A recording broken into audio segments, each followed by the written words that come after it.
In a post-apocalyptic story, do you know how much lard will be needed for 1 gallon of biodiesel?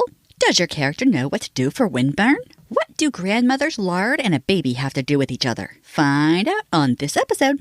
Welcome to Writing Room with Allie. I'm Allie, and this is episode number 24, 10 Uses for Tallow and Lard. You can find this episode's show notes and helpful links to learn more on my website, AllieHart.com. That's ALLEYHART.com. Now, on to the show. Lard and tallow are two different types of rendered fat. Lard is made from pig's fat, and tallow is made from other fats like beef or deer. But there are other kinds. While most people know how lard can be used for cooking, they do not know it has many other uses. Today, we will cover 10 alternative uses for lard and tallow. Number 1. Making soap. The first known soaps were made of rendered fat and ash. This has been refined over the centuries, but is still the most widely used method today. The simplest recipe has 3 ingredients: lard or tallow, lye, and water. Making a soap can take between 1 and 2 hours for a batch. A batch is just a fancy word for however much you make. It can be a large or a small batch. However, after the soap is made, it will have a 3 to 6 week cure time, which is why soaps are made ahead of time. They can be used before the cure time is up, but they usually melt when they get wet. You would go through them very quickly. These soaps can be called tallow or lard soaps, but if they use lye, they would most commonly be called lye soap. Number 2. Making candles. Lard and tallow candles have been around since about 500 BC when Romans made dipped candles from animal fats. Tallow candles are still used today in many places around the world. They are some of the easiest candles to make. You simply take the rendered fat and instead of pouring it into something to dry, you dip the wicks into it until you have the size candle that you want. Tallow can be poured into mason jars in a modern story. There are some downsides to tallow candles. The dipped candles tend to melt faster than modern candles. There is also the risk that the flame could overheat the tallow, causing it to ignite and start a grease fire. This is more common inside of a mason jar, but dipped candles also have a risk of this happening. Number 3. Skincare. Next is skincare. I know, I was surprised when I first learned this too, but it's still true. Before the invention of modern cosmetics, lard was commonly used for skincare and moisturizing.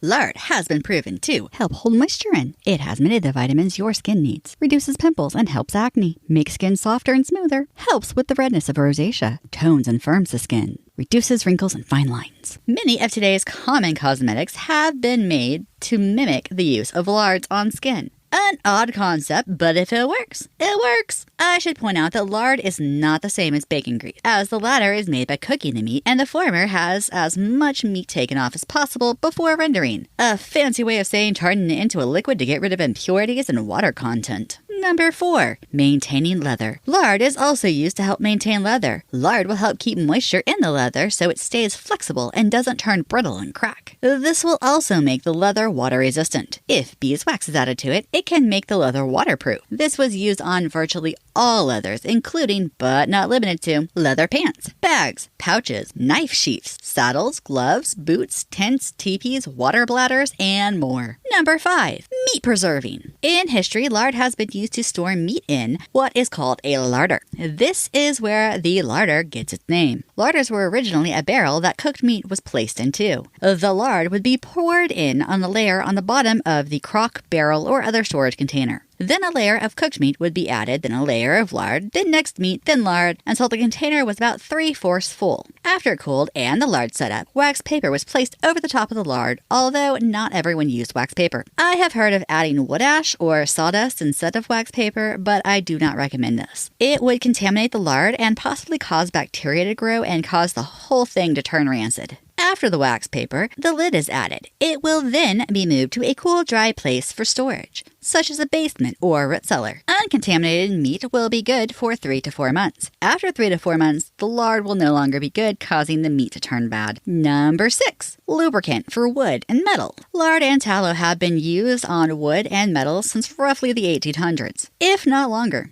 They are used as a wood conditioning for tools, furniture, wood doors, wooden hinges, and much more. This helps to keep them from drying out and turning brittle, along with keeping them a brighter color. When used on metals, they help prevent rust and can be used like a machine oil in a pinch to keep metal parts moving freely. Rust prevention was especially important in history. An example would be that hunters need knives and will carry them out in the woods. Many knives in history were made of carbon steel. These rust quickly, and having a rust prevention to use in a humid climate, or if it was raining, was very important to keeping the knife from becoming rusted. Number 7. Diaper cream. Throughout history, and even some parents today, use lard and tallow as an easy go-to treatment for diaper rash. I know many grandmothers who swear by this method. However, I know no doctors who recommend it. Just like with manufactured diaper cream, it is important to ensure that the baby's bottom has been cleaned and, very importantly, it is dry. Lard and tallow and the modern diaper rash cream all lock in moisture, which is what you want to keep out if the baby has diaper rash. Sometimes elderly or other adults can become incontinent. They can get diaper rash also. Incontinence means that they lose the ability to control their bladder and bowel movements. Lard has historically been used as a treatment for this also. Personally, I have noticed that elderly run the risk of these turning into yeast infections, and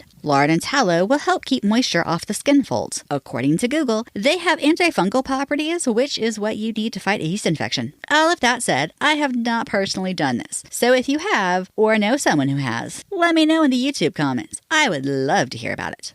Number 8. Lip balm. Tallow and lard have been used for lip care and lip balms. Today, you can go to Amazon and look up tallow lip balms and get hundreds of results. Modern ones are flavored and can have many additives, but historically, they were used without anything added. Simply get a pea-sized amount, sometimes smaller, and use it like a lip balm. Many frontiersmen wrote about this in a way of dealing with chapped lips and windburn. Number 9. Itching remedy. Historically, lard has been used as a bug bite remedy for itching associated with it. These recipes were simple as placing the lard directly on the bite, while others called for the area to be washed in salt water and wrapped in lard. It was used for mosquito bites, poison ivy, poison sumac, poison oak, chiggers, ticks, bedbugs, and more. This is one I have heard about in the historical context, but I have never seen anyone use it. I would think one of the reasons is that smearing lard on poison ivy without first removing the oils that cause the rash would spread the rash, and add the oils to the lard contaminated anything that has not been covered in poison ivy. I also do not know if it would take the itch away, or just remind people not to scratch when they touch the slime on their leg or wherever it is. Number 10.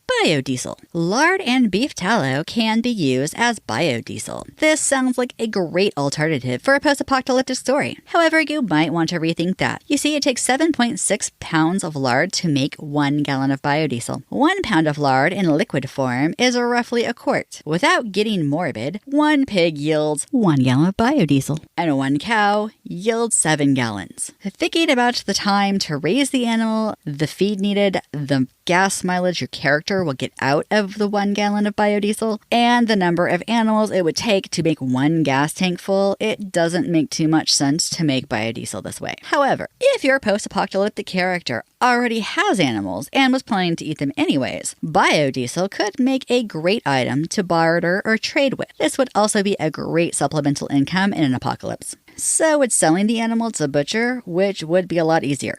Bonus! You knew we cannot get away from this topic without cooking. Lard has been used in cooking for as long as mankind has been around. It is commonly known as grease, but it is also used in soups and baking. It is still used today as a butter substitute for people who are lactose intolerant. Fun fact! Did you know that lard is sold in most grocery stores today? You can find it in the baking section close to the shortenings and oils, at least here in Tornado Alley. Now for everyone's favorite part. What could possibly go wrong? Well, let me tell you. Likely to go wrong? Your character didn't dry the baby's bottom fully and trap the water in. This would cause the rash to get worse. Also likely to go wrong? Your character didn't let the soap have enough time to set up and use it. This will cause them to go through the soap much faster than they would have otherwise, and it doesn't work as well. Possible to go wrong? Your character didn't watch the tallow candle well, and the candle became so hot that it turned into a grease fire. Also possible to go wrong? Your character used lard on poison ivy and tried to use the lard for cooking later, giving themselves hives on the inside of their body. This could be painful to potentially deadly. Not likely that one would scrape the lard off their body and put it back in a container, but I have known some people who think that they are indestructible and have done similar things.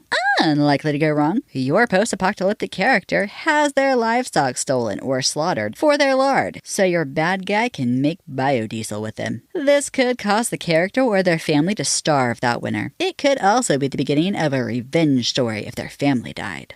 Also unlikely to go wrong, your character, or maybe your character's child, used so much lard or tallow on the axe handle that when they tried to chop wood, the axe went flying out of their hand. This could be funny or dangerous, depending on where the axe goes. Improbable, but technically still in the realm of possibilities. Your character is allergic to lard or tallow, and after using it for skincare, they break out in hives. This is not something I've ever heard of, but still technically possible. Also improbable, but technically still in the realm of possibilities. Your character didn't realize that the meat needed to be cooked before placing it in the larder, and everything turned rancid. Thanks for listening. Subscribe and follow for more episodes. A new episode comes out every Monday. Until then, happy wordsmithing.